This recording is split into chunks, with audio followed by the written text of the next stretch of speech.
Thumbprint cookies 2 ways. For Thanksgiving, I have made a caramel walnut filling, and for Christmas, a classic jam. For the cookie base, I whisk together flour, cornstarch, and salt. Separately, with a hand or stand mixer, whip up softened butter and Truvia Sweet Complete all-purpose sweetener. Add in your egg and vanilla extract and mix together.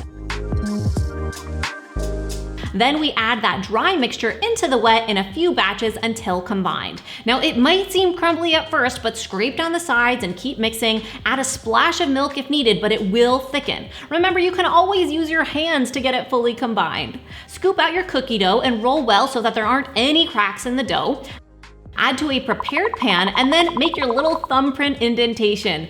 You can totally use your thumb, but over the years, I have found it is easier to fudge it a little bit with the back of a spatula or a small spoon.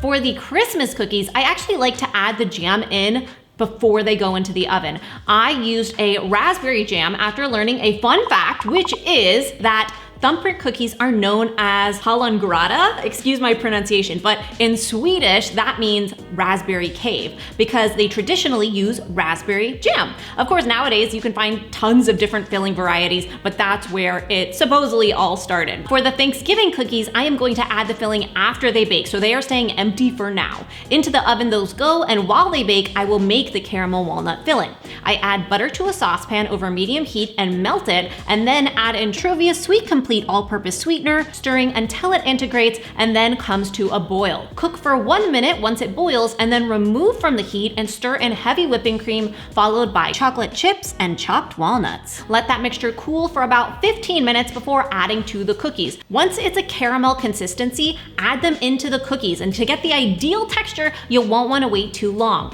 Be careful adding the filling into the thumbprint, but don't worry about it being perfect. I personally think these should look a little rustic. Now these might be my favorite of the day. I typically love thumbprints with jam. The tangy sweet combo is a personal favorite, but honestly, I was surprised to find that I preferred the caramel walnut filling today, even though I am not typically huge on chocolate. It was just delicious. I think it's the crunchy walnuts that did it for me, and they look so adorable, it makes them even more fun to eat.